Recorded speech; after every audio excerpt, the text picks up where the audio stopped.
Esther chapter 1.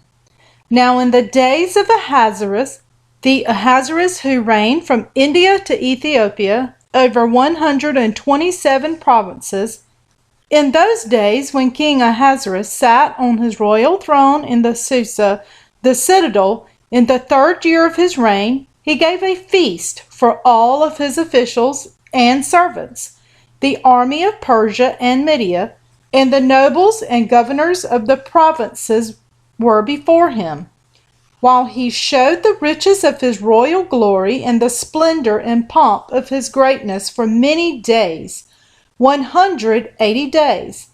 And when these days were completed, the king gave for all the people present in Susa the citadel, both great and small, a feast, lasting for 7 days in the court of the garden of the king's palace. There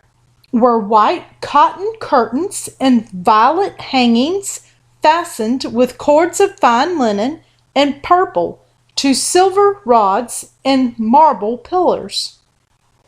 and also couches of gold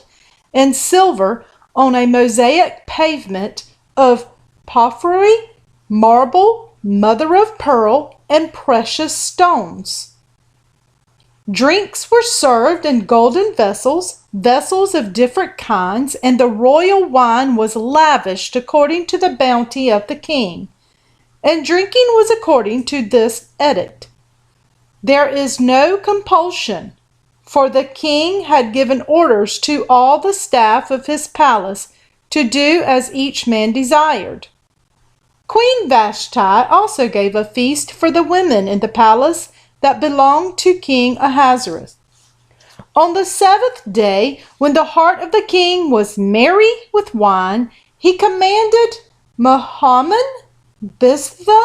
Harbona, Bigtha, and Abagtha, Zethar, and Carcas, the 7 eunuchs who served in the presence of King Ahasuerus, to bring Queen Vashti before the king with her royal crown, in order to show the peoples and the princes her beauty, for she was lovely to look at. But Queen Vashti refused to come at the king's command, delivered by the eunuchs. At this, the king became enraged, and his anger burned within him. Then the king said to the wise men who knew the times, for this was the king's procedure toward all who were versed in law and judgment, the men next to him being Karshenia, Zithar, Admantha, Tarshish, Meriz, Marcenia, and Memucan, the 7 princes of Persia and Media, who saw the king's face and sat first in the kingdom.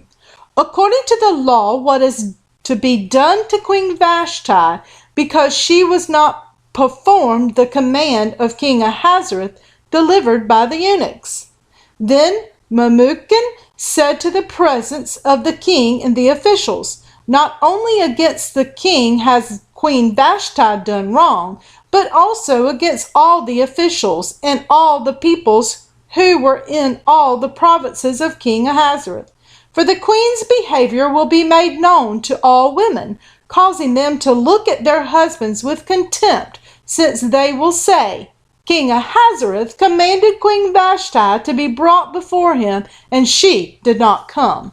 This very day the noble women of Persia and Media, who have heard of the queen's behavior, will say the same to all the king's officials, and there will be contempt and wrath and plenty. If it please the king, let a royal order go out before him,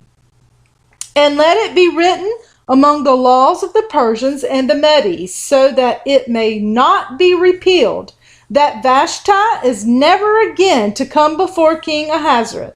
and let the king give her royal position to another who is better than she. So when the decree made by the king is proclaimed throughout all his kingdom, for it is vast, all women will give honor to their husbands, high and low alike. This advice pleased the king and the princes, and the king did as Memucan proposed. He sent letters to all the royal provinces, to every province in its own script, and to every people in its own language, that every man be master in his own household and speak according to the language of this people. Esther chapter 1.